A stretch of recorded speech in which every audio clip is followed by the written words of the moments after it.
যোৰহাটৰ মৌবন্ধা পুৰণা মছজিদত ইতিমধ্যে আজি আয়োজন কৰা হৈছে ঈদ উল ফিতৰ আৰু মোৰ সতীৰ্থ আপোনালোকক দেখুৱাইছে যে মাহজোৰা উপবাসৰ অন্তত আজি ইছলাম ধৰ্মী লোকসকলে উদযাপন কৰিছে পবিত্ৰ ঈদ আৰু আকাশত ঈদৰ জোন প্ৰত্যক্ষ হোৱাৰ পাছতেই দেশৰ লগতে অসমৰ প্ৰান্তে প্ৰান্তে দেখা গৈছে প্ৰেমৰ ভাতৃত্ববোধৰ প্ৰতিছবি।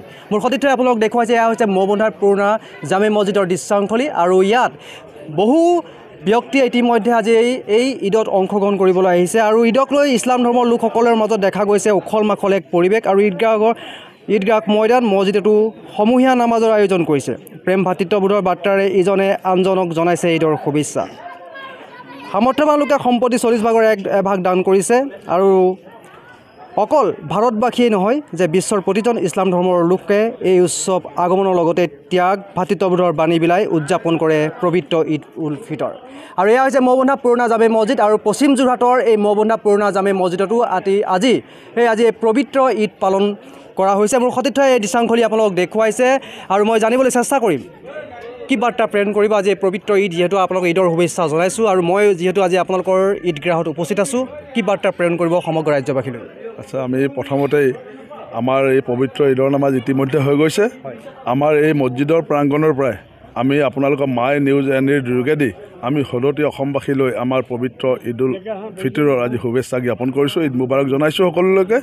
আমাৰ সমূহীয়া দোৱাত এটাই আমাৰ প্ৰাৰ্থনা কৰা হ'ল মহান আল্লাহ তাআলাৰ ওচৰত যে আমাৰ যি অসমৰ যি শান্তি সম্প্ৰীতি, এই শান্তি সম্প্ৰীতি অটুট থাকক। বিশ্বত যি আপোনাৰ প্ৰাকৃতিক দুৰ্যোগ, সেই দুৰ্যোগৰ পৰা আমাক সকলোকে আঁতৰাই ৰাখক। আমাৰ ভাৰতবৰ্ষৰ দেশবাসীক শান্তি সম্প্ৰীতিৰে ঐক্য মিলাপ্ৰীতিৰে থাকিবলৈ আমাক সকলোকে সন্মতি দিয়ক। আমি আশা কৰোঁ এই ঈদৰ দ্বাৰাই আমাৰ এটা বাৰ্তা যাওক, আমাৰ এটা সমন্বয়ৰ যি বাৰ্তা, এই বাৰ্তা আমাৰ সকলোলৈকে যাওক। আমি আশা কৰিছোঁ যে অদূৰ ভৱিষ্যতে আমাৰ এমাহ ৰোজা ধৰাৰ পাছত আজি যি পবিত্ৰ ঈদ, এই পবিত্ৰ ঈদৰ দিনাখনে আমাৰ সমূহীয়া দোৱাত আমাৰ এটাই কথাই আমাৰ প্ৰতিফলিত হৈছে যে ৰাইজে আমি সকলোৱে বিচাৰোঁ যে আমাৰ যি মিলাপ্ৰীতিৰ যি সম্প্ৰীতিৰ এনাজৰী, এই এনাজৰীডাল আমাৰ কটকটীয়া হৈ থাকক আৰু সকলোলৈকে আমি পুনৰবাৰ আমাৰ এই মৌবন্ধা পুৰণা জামে মছজিদৰ ফালৰ পৰা আপোনালোকৰ এই চেনেলৰ যোগেদি আমি অসমবাসীক ঈদৰ শুভেচ্ছা জ্ঞাপন কৰিছোঁ। কি বাৰ্তা প্ৰেৰণ কৰিব? এজনে কৈ গ'ল, গতিকে আমি একত্ৰিত আৰু মৌবন্ধা জামে মছজিদৰ নামাজ আদায় হ'ল ঈদ উল ফিতৰৰ আৰু অসমবাসীৰ শান্তিৰ কামনা কৰিছোঁ। চাবে সুন্দৰকৈ আপোনালোকক ধুনীয়াকৈ বুজাই কৈছেই।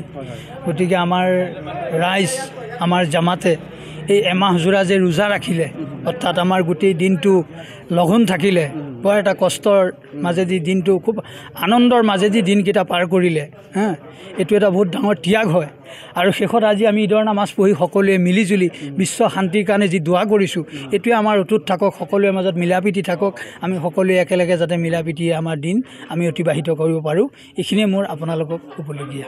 ভাৰতবৰ্ষৰ লগতে সমগ্ৰ অসমবাসীয়ে যে ঈদ উল ফিতৰ উদযাপন কৰিছে, হয়, কি বাৰ্তা প্ৰেৰণ কৰিব ৰাজ্যবাসী? সেইটো মানে এটা সুন্দৰকৈ আমাৰ ছফিকুৰ ৰহমান চাহেবে বুজাই কৈছেই যে সকলো লগত এটা মানে আশীৰ্বাদ থাকিল, দোৱা থাকিল, সকলোৱে যাতে এনেকৈ সকলোৱে মিলিজুলি আমি থাকিব পাৰোঁ।